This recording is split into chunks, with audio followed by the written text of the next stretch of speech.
Salut la compagnie, c'est Jules Melon et aujourd'hui dans Impro Ciné Critique, je m'attaque à un immense pan de l'histoire du cinéma mondial et plus précisément ici italien avec le 7e long métrage, si j'ai bien compté, de Monsieur Federico Fellini, sorti en 1960. La Dolce Vita, renommée internationale dès sa première diffusion, grâce à sa Palme d'Or au Festival de Cannes, quelques petites polémiques aussi, on y reviendra peut-être, et bien évidemment, comme souvent dans le cinéma italien à l'époque, un casting qui regroupe plusieurs nationalités, même si l'acteur principal, lui, est du cru local, un certain Marcello Mastroianni, que Fellini a imposé ici pour donc son protagoniste principal, alors que le producteur aurait préféré Paul Newman. À ses côtés, on a la danoise Anita Ekberg, pas mal de Françaises et Français également, Anouk Aimée, Yvonne Furneaux, Magali Noël, Alain Cuny. On peut aussi citer la présence de Walter Santesso qui joue Paparazzo. Hey, ça vous dit quelque chose peut-être ce mot? Là aussi j'y reviendrai, enfin j'y pense tout ça, parce qu'il y a des choses à dire sur ce film, c'est chargé. Il y a même un Américain, Lex Barker, et la chanteuse Nico qui joue son propre rôle. Et il s'agit d'une sorte de drame fait de plusieurs épisodes suivant la vie d'un journaliste people mondain de l'époque, un certain Marcello, qui va donc d'aventure en aventure avec diverses femmes et qui va couvrir certains événements pour son journal, afin donc de montrer ici aux spectateurs comment la vie en Italie se faisait à la fin des années 50, début 60, en plein miracle économique post-Seconde Guerre mondiale, une croissance extraordinaire qui permet certains fastes absolus. Et il est très important de noter qu'il s'agit ici du premier film qui sort un petit peu du néo-réalisme italien de la part d'un Fellini qui avant, par exemple, avait fait La Strada, qui était le seul métrage que j'avais vu jusque-lui d'ici, voilà, Jean Bafouille, et j'en avais parlé il y a 2-3 ans. Donc là, ici, il y a une transition qui se fait, et de ce que j'ai pu lire, ça va marquer ensuite la deuxième partie de sa carrière, plus onirique, et je voulais voir la Dolce Vita avant d'attaquer une autre de ses œuvres qui m'attire plus, mais vous verrez laquelle dans quelques semaines certainement, parce qu'évidemment, il s'agit d'un opus très important dans sa carrière, pour la compréhension du cinéma italien j'imagine aussi, et qui a inspiré beaucoup d'artistes par la suite. Par exemple, Martin Scorsese, je crois, qualifie ce film d'une de ses œuvres préférées. Bref, il en a beaucoup, le monsieur, un grand cinéphile aussi, en plus d'être un très grand cinéaste. Et c'est vrai que c'est un film auquel il faut attacher une attention particulière, parce que nous avons plusieurs épisodes comme ça qui paraissent déconnectés, mais en fait, il y a toute une cohérence qui se fait dans le contexte social de l'époque. Et on va beaucoup suivre ce milieu mondain, la bourgeoisie, les artistes. On sort donc des rues de Rome, par exemple, du néoréalisme. Et ça peut paraître décalé et surtout très acerbe pour l'époque, car Fellini, il n'y va pas avec le dos de la cuillère, et à certains moments même, pour l'époque, on a des scènes de fêtes très festives, qualifiées d'orgies, qui aujourd'hui paraissent un peu libres, c'est tout, c'est pas non plus... Et forcément, il y a eu quelques tentatives de censure dans une Italie qui était très chrétienne-démocrate encore à l'époque, et si la religion, elle est un petit peu écornée.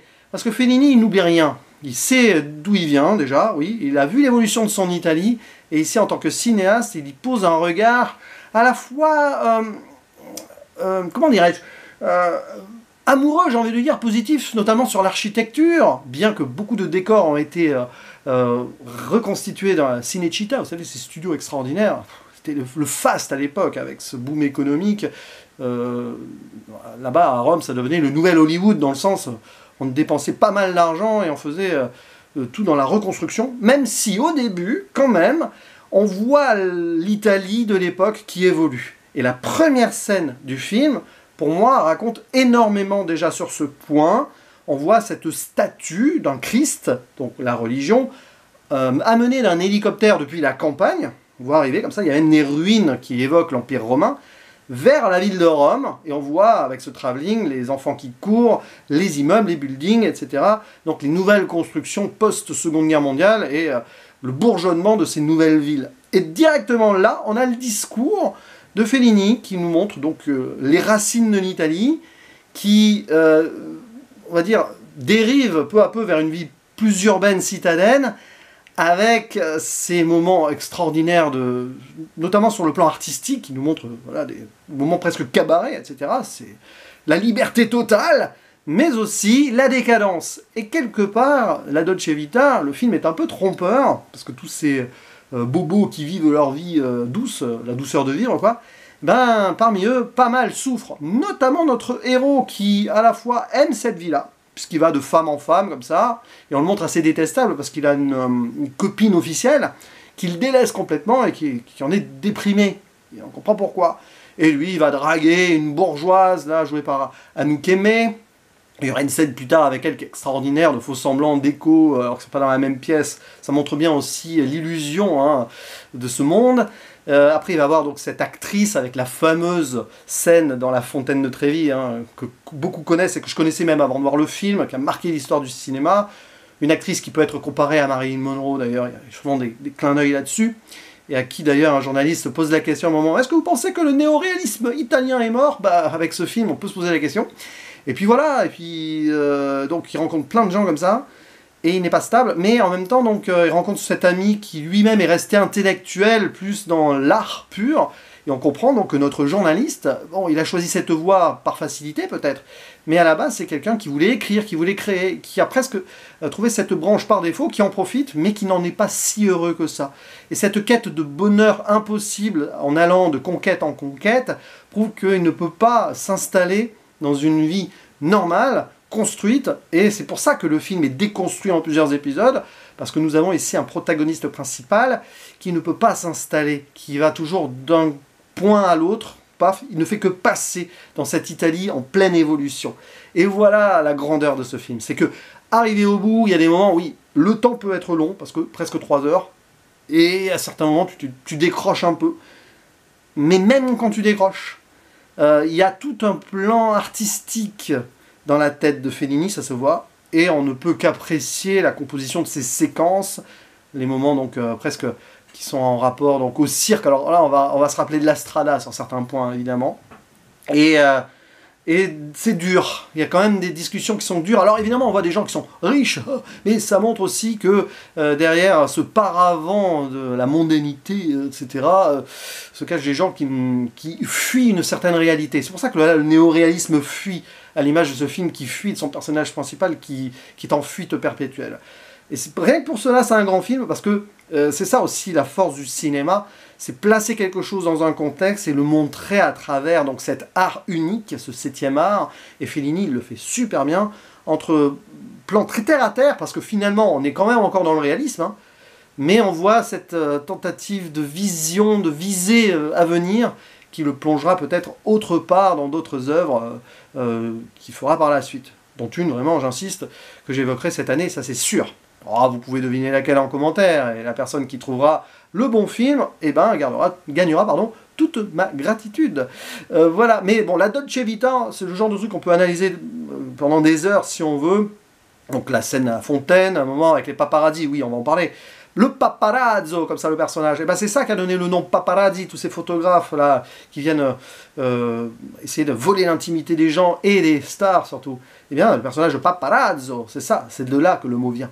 Parce que Fellini l'a construit, je crois que ça veut dire petit moustique et jeune homme en même temps, donc c'est ça, ça vole autour là et on n'arrive pas à s'en débarrasser. Il y a cette scène aussi avec les 2 enfants qui pensent avoir vu la Vierge, ouais, là aussi si Fellini il est très cynique sur la spiritualité un petit peu croyance aveugle de certaines Italie, c'est assez dur là-dessus quand même. Il y a Pasolini qui est dans les non crédité, mais qui a coécrit des trucs dans le film. Bon, peut-être que c'est cette scène qu'il a... Je sais pas pourquoi, je sens que ça serait cette scène qu'il aurait coécrit. J'ai peut-être tort, je sais pas si c'est vérifiable quelque part, mais bon voilà. Puis il y a plein de choses, hein, toutes ces histoires de villa. La fin avec le poisson, là j'en dis pas plus, les jeux de regard...